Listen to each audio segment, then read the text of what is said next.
Hi guys, welcome to our channel, Restored Family Faith. This is Alyssa and my name's Justin, and Hello. we are On a following, mission. following God's heart. We're going to be sharing our testimony and the things that God has taught us, the wisdom He's given us, and just share the heart that we have for serving God. And that has gone very detailed into families, um, broken families, families that need restoration, blended families. The list goes on. Pretty much, if you've ever been a father or a son or a mother or a daughter, which I think that gets everybody, this channel could be for you, and there's benefit, and it all is coming from God's word in the end. So, without further ado, today's topic is going to be Financial problems within a marriage happens to be one of the top 3 reasons in California why marriage fails.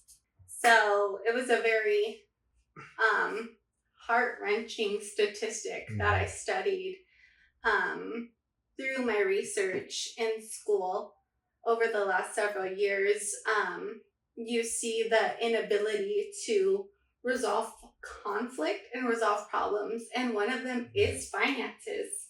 And so, being aware of that, I came into a heart posture of finances and how we steward finances individually and collaboratively is important to whether or not we're on the same page.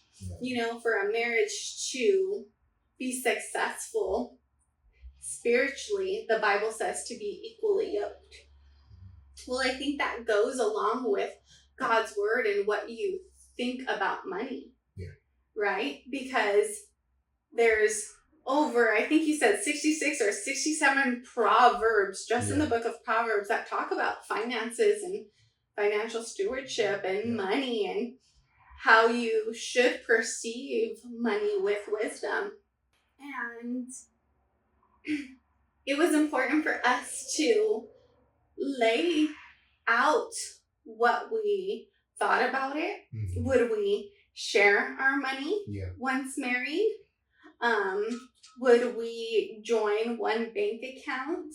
And for us, that was an easy yes.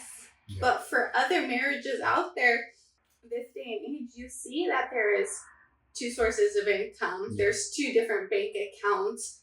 2 different people are paying separate bills. Yes, and they are supposed to be a unified, we call it one flesh in the Bible. The 2 joining together have become now one flesh. And so how could there be that union when there's 2 separate lives, right? And maybe not under one household, but maybe in finances. And so we see the statistic of financial burdens causing stress on marriages. And as you've pursued your education and now your passion as a certified financial coach, I'm sure you have walked through with people or have talked with people of how finances is very complex and how it does take a special skill set to steward finances. I think more importantly than the actual understanding of finances, it's the heart posture and the habits that you have with your money that dictate that. And like you said, just having a world where you have a wife or have a husband, yet you sleep in the same bed together, share the same bed, share the same meals, share the same house. Everything is almost shared, but then you're just so tied to this individualism with money. That shows, unfortunately, the heart posture and the habits that people do have with money.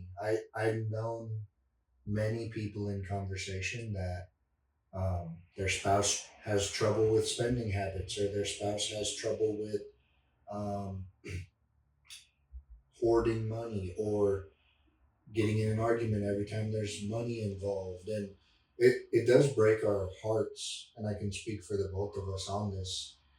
It breaks our hearts because when you think of one flesh, what God intended for marriage was for us to become one whole life.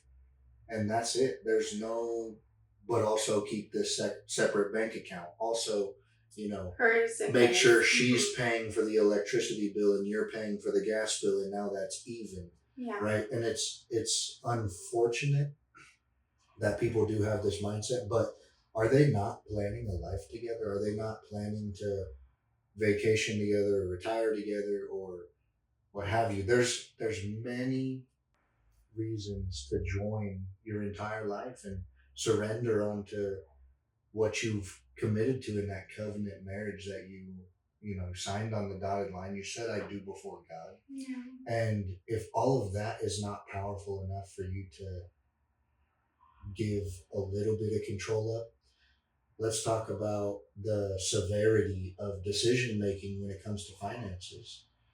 If you made all the money and you made all the decisions, what kind of resentment would sit in my heart if that was the life that we walked in and I didn't even feel like I had a voice to say, oh, maybe our kids need braces, or oh, maybe our kids want to get into a sport and they need some sort of gear, or you know, this or that, and I don't even have an opportunity to speak. What kind of life am I living now? And it says that we are supposed to submit to each other.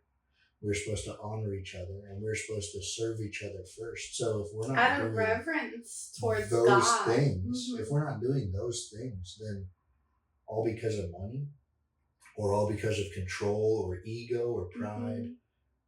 I'll speak from my side of it, and in this household, the paycheck has my name on it. However, what I see and what I truly feel, and this is why it was so easy for us, is that we have 4 kids and one on the way, and I would not be able to go to work at all if I needed to stay home and take care of the kids.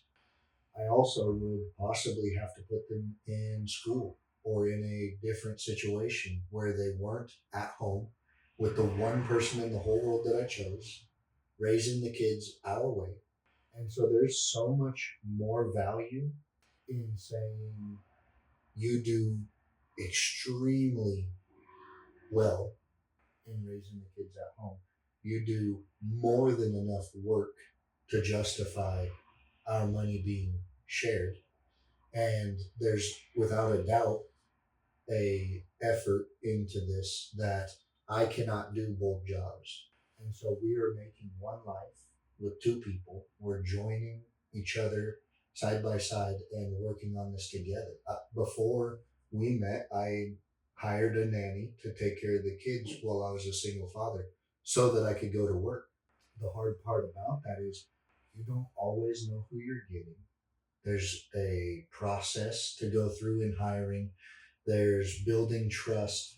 And all these things, you know, the list just keeps adding up, and you don't have a lot of time. Let's put it that way. I was like 2 weeks from not being able to go to work or hiring somebody, and that's my hiring process where I could build up trust with somebody enough to have them watch my kids, the 2 that I had the most love for, the most desire to protect right at the time. And that puts a lot of pressure and stress on you as well. And then it affects your work.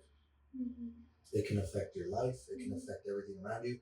And not to mention, that also costs money.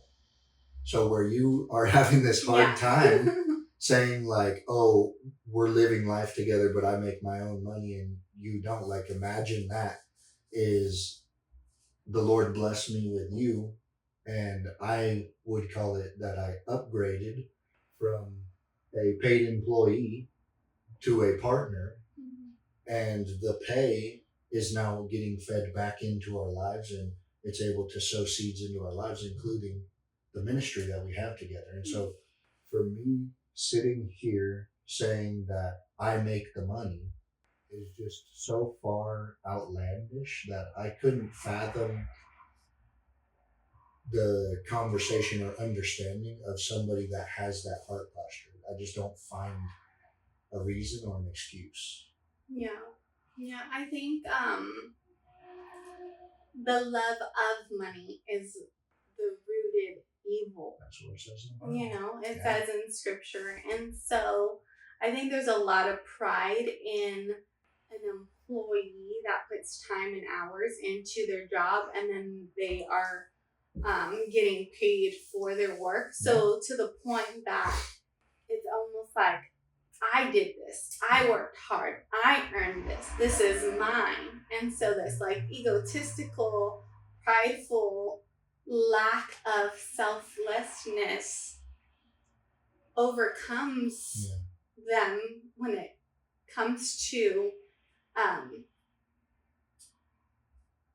displaying unconditional love to their spouse, saying, I chose to marry you. I chose to love you for the rest of my life. Well, what does love look like? And we know from the Bible that love looks like laying your life down for someone else. Mm-hmm. And so that is the way of God, the kingdom way of a godly marriage is submission and servanthood. When I made a covenant unto you, I exchanged my life to become a helpmate so that I can enhance your life. You then became my helpmate. Mm-hmm. You enhanced my life. And then together, God took our strengths and weaknesses and forged them together. And so you can live to your role that God created you for, which was provider and protector. Mm-hmm. And you do a phenomenal job at it. And I get to be the nurturer and the caregiver. Mm-hmm. And I get to be the one who warms the home and sets a tone so that when you get home from your long day, that you know that you get food on your table, you get healthy children surrounding you with love. Like, that's the sacrifices we're willing to make in order to raise our family. We chose to homeschool. We choose to homeschool, you know. I chose it before we met you, and you agreed with it, and you delight in it. And so we want to continue to do that. That was a sacrifice. Yeah. We could send our kids off to public school. I could have went to work, but really, who would that benefit? We might have a little bit more extra money in our bag, but would we have the satisfaction of the fact that we're keeping the purity of our children for as long as we can? Is there a satisfaction that comes with that one-on-one time that you get with your children, developing their little minds and their abilities to think and like imagine and stuff like that? We'll touch on that a little bit in the past too. So before we became married and living together and all of these things, kind of hit on your experience because you came from working and homeschooling. You came from working and going to school. You came from the career strive, right? And so, talk about what that is in comparison to being the stay-at-home mom or being the one who brings nurturing into the home. Yeah, so as a divorcee, I was kind of thrusted into the workplace. Yeah. I had no choice but to provide bread and butter for the girls and a roof over their heads. So instantly, as a default to my circumstances, I went back to work. And the girls were really young at the time. V was 2 and Audrina was an infant. And so to me, I wanted to commit at least to a part-time job. I moved back in with my family I was renting a room from them, and I was doing a whole bunch of side gigs. At one time, I had 3 different jobs. I was I was a sales rep for Melaleuca. I was a sales rep for Arbonne. I created my own bakery and meal prepping business, and I grinded. I don't like the word, but I did all the hours of the day, so that the days that I did have the girls, I could be somewhat more intentional with them. But you still miss some of those but I days too. still worked amongst them. Yeah. They seen me baking. They seen me cooking. I would have to drop them off to their dad's house in full uniform and go to work, and then so they were aware of it. And then it was time, as years passed by, it was time to start thinking about putting the girls in school. I always had the desire to homeschool, and I was like really prayerful about it. Like, God, you know the desire of my heart. And so I took a leap of faith, and as a part-time employee, I dedicated the other half of the week to homeschooling. And there was a great financial burden on me to take on that role as a provider. And I went back to school for marriage and therapy and marriage and family therapy, and I started to try to build myself up. So now I'm getting like student loans and a financial burden. And then I had to upgrade my car because I got in an accident, and now I have a car loan. And so it was overwhelming. And I just remember when we met, there was like this ease that you were willing to understand what I had to sacrifice, because I opened up my heart to you, saying, I would love to be at home with the kids. That was always like my first ministry, the first desire of my heart. But that's not what I could do at the time. And it was a big sacrifice. It was. And you seen the value that a homemaker took. And so you were willing to exchange my my burden, and you kind of took it upon yourself to carry that extra weight as we were courting. Like, it was really early on. It was. And that's kind of all with the Lord's heart, right? I think that you see the relief in your own life and speak on that. And what I'd like to make well known is the exact same. We just talked about, as we're becoming one, when we become one, everything is shared. Strengths and weaknesses, burdens are lifted, true peace in togetherness. And so, just as much as you made a lot of sacrifices financially to keep the girls in a really good life, and also set yourself up, you lifted an amazing burden here. I remember the kids, the littles at the gym being spoken to by the teacher, and they were so excited to tell the teacher, we found a people, we found an Alyssa, right? And just like that, one thing will stick.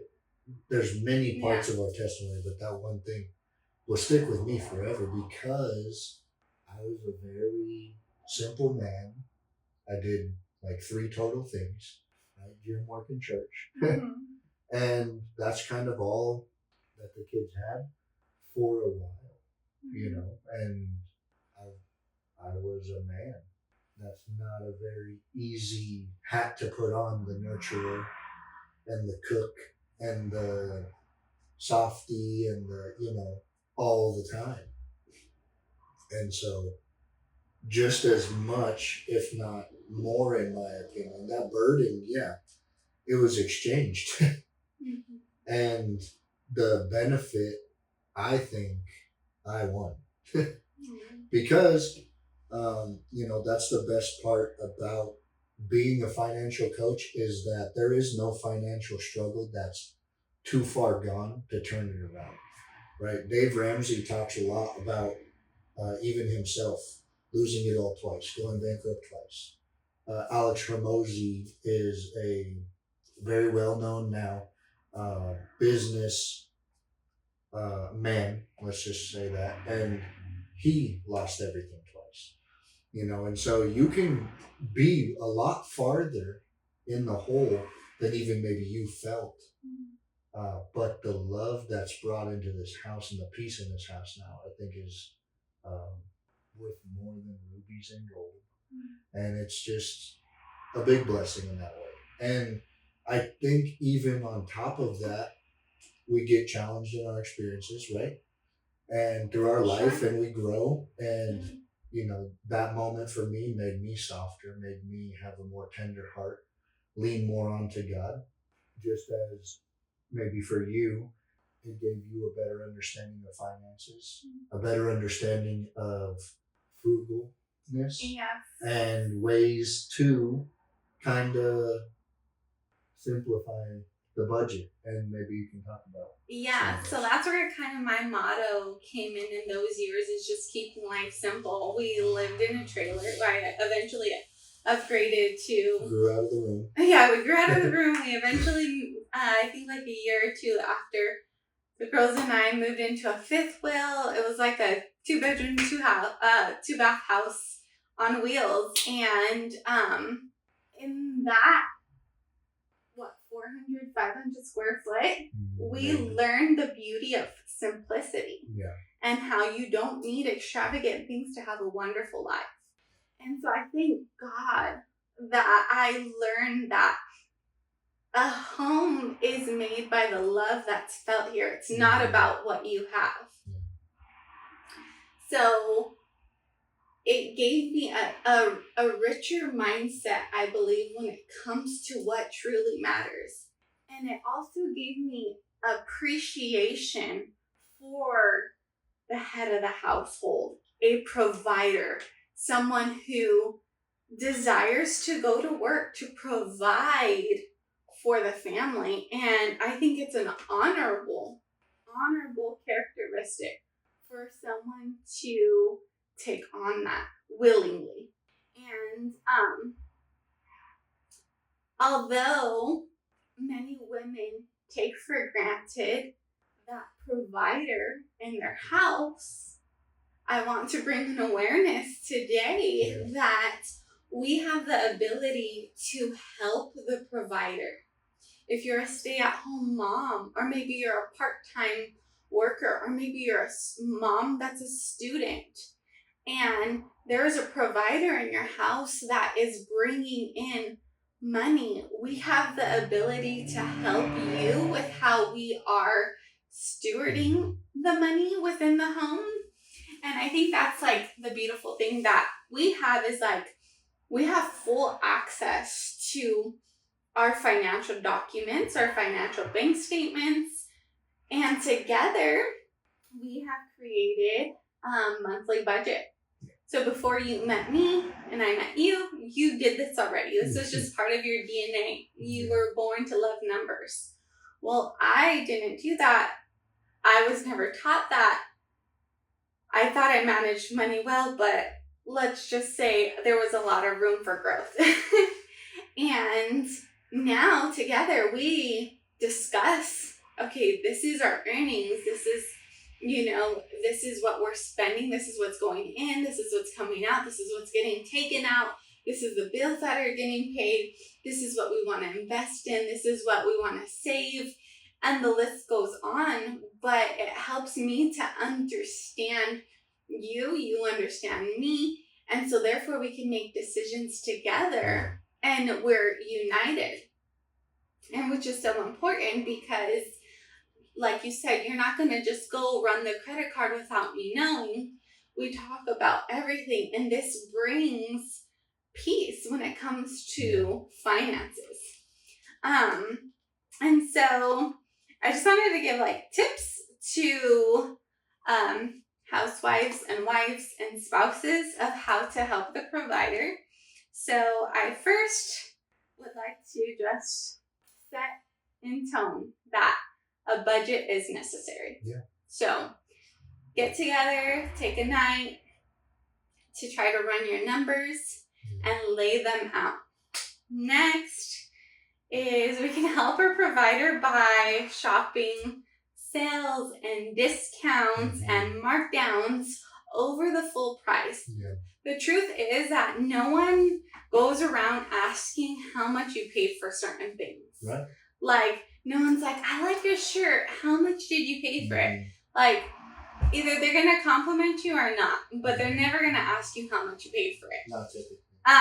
And if you have people over for dinner, they're not going to be like, wow, this steak is good. Did you pay $11.99 a pound or the manager special $9.99 a pound? You know, like it just, that should not. It's not usually what comes up. Yeah, and it should not be of your concern either. If you can penny pinch dollars here and there, it will benefit you in the long run. It'll add up, yeah. Mm-hmm. Before we move out of that, there is one thing though that we've had a couple laughs over, and it's about sales. And here's the thing, guys, is that just because it's on sale doesn't mean that now all of a sudden you need it, right? So everything is absolutely free if you don't buy it. Yes. Right, and so let's be careful with the sales because yes, it is a blessing to find sales and to for you to put that kind of effort into frugally shopping, especially for the things on our list of things to purchase. Yeah, so let me kind of back up. I was going to say that make sure you shop with a list. Yeah. Because it's really easy to go in there and kind of free float and then you add things in your basket and cart. But what we are talking about is necessities, not necessarily wants. Right. Wants should not just be because it was on sale, I got it. Like, it's not a need. We can do without it. Yeah, and I think that's where the budget comes in. Right? Yeah. As you guys are sitting together, we have what we call a miscellaneous column, which we put money into as a, hey, we're going through the month and this came up. Should we buy it? Yeah, let's do it. You know, oh, we want to have a new outfit for pictures.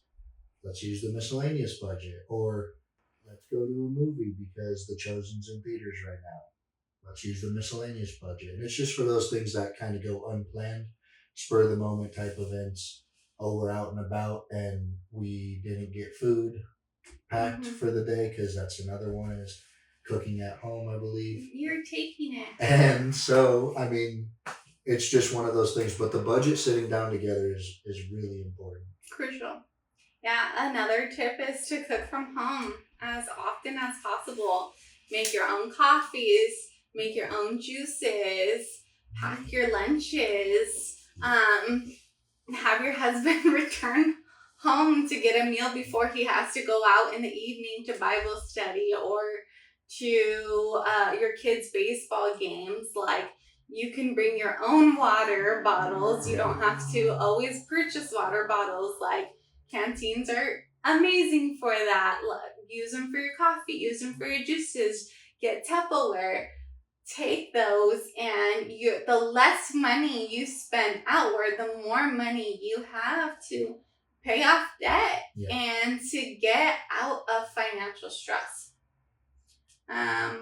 Another one is, okay, when it comes to like the grocery store, stick to the shopping list.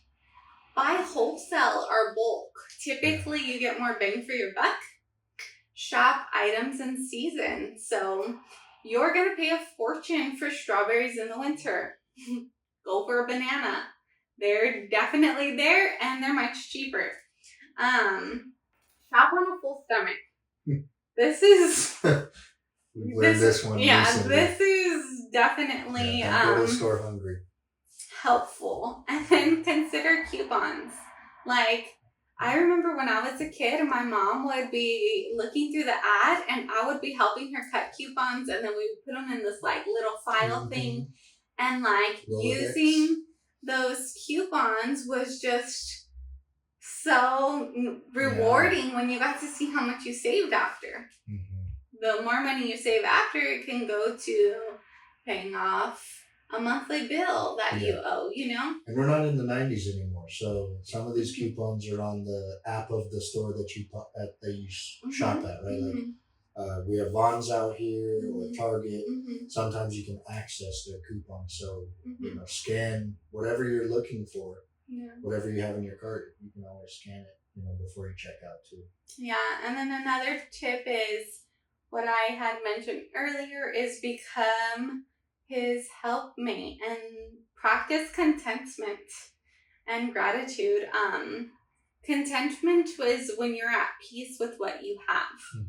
And so I think it's a heart posture of gratitude and thankfulness that there are people out there that have it way worse than we do. Like, Americans are filthy rich when it comes to third world countries. And like, you know, we have lights and heaters and running water, and like, don't feel pressured to always have to keep up with the Joneses or the next trend. Following these trends are literally going to drown you in debt and keep you broke. And so I think this is huge, is noticing of your habits. Why do we do what we do? So avoid impulse buying, question your need versus your wants. Like I said, avoid shopping trends. If you can, remove shopping ads, shopping emails. Like, breeze through the skip ad portion of YouTube. You don't need the infomercial and the next skincare regimen. Like, you can be very creative in making your own household products, making your own beauty products. I make our own laundry soap. Like, I use essential oils instead of going to Bath and Body Works. I know girls who would literally spend like $50 a month just on these fragrances and body sprays and special soaps. Like, that's unnecessary. There's ways to cut shopping. So also, a big one is avoid subscription boxes. And if you have to delete the Amazon app, go ahead and do that too. Yeah, like you said, know your habits, right? So like, there was something you brought up about America and just being in a heart posture of gratitude. And I don't think people quite understand what it looks like. And I've been blessed to travel quite a bit in the world and see a lot of places that are struggling. And the statistic behind that is that if you make over $30,000, you're in the top 1% of wealthiest in the world. And people just don't really recognize that because they're so stuck on social media. They're stuck in America, right? And they just don't understand the blessings.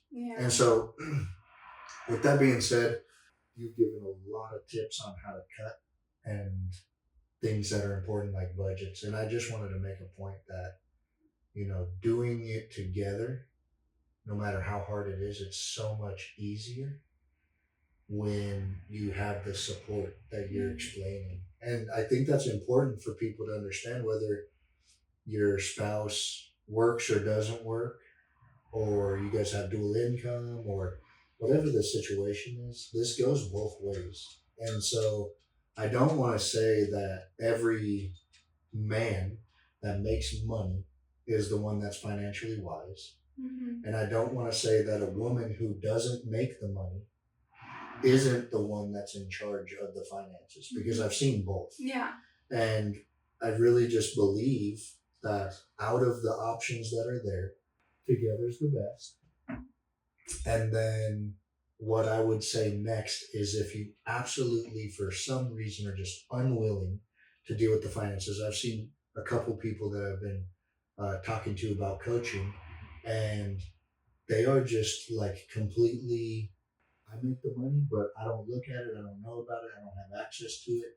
My wife does it all. Or I'm a single mother and I haven't really looked at anything, but nothing's bounced, nothing's been rejected or denied. I just really don't know my situation. And, you know, single or together, I think it's important that you do have help. And I love that that's where the Lord's kind of guided me in a posture of being able to support people. And so through financial coaching, we can get many families on the right track. We can get many people with the better habit and a better thought of finances, maybe security for retirement, maybe hope for the future if they're just drowning in debt. And there's like I said, always a way out. We are one of the wealthiest countries in the world, and just like you grinding with 3-4 jobs, that's possible for those that are ready to get out of that situation with intensity, you know. But that's not always the answer. Sometimes it's not as hard as you think. And when you have the support from your spouse, it does make things easier, right? It makes things a lot easier. And that's just one subject. You know, that's one of the top 3 reasons for disaster in a home is finances. And it's not necessarily not doing them together, but it's arguments about them. It's not being on the same page. And that's just, you know, why we feel strongly to talk about this. Not just because of my career choice, but because we've seen what it looks like from the other side. We've seen what it looks like in our singleness. We've seen what it looks like going through this process. And this past 12 months, I've never felt better about finances, no matter what burden you think was placed on me. I've never felt more ready for the future, hope in our own life, set up through my weird interest in Excel spreadsheets, but where we just get to go through and know for sure that we're going to be good. This is when we're going to be good. We're going to be financially free. We are financially free. And just the burden gets lifted immediately, even though the results take a little bit of time to see them. It's the delay of the result, but the trust in the process. And I think just placing that in God's hands, and that's where we grab all of our wisdom, is mostly in those 69 verses about money in Proverbs. And you get into the New Testament, there's a bunch of parables about wealth and how to use it, what to do with it. And God really has the explanation for all of our problems on this earth. And so when we lean into Him, when we press into Him, and when we truly search and maybe seek godly wisdom and receive what He's trying to tell us and then actually apply it to our life, I think that's where people sometimes stop, is right before application. When we apply it to our life, that's when we truly see the blessings and the restoration in our finances, in our households. And it's been really placed in our heart to just help people. Restore hope. Restore lives, restore families, all through faith. So I think that we high five. Okay. Thanks, guys.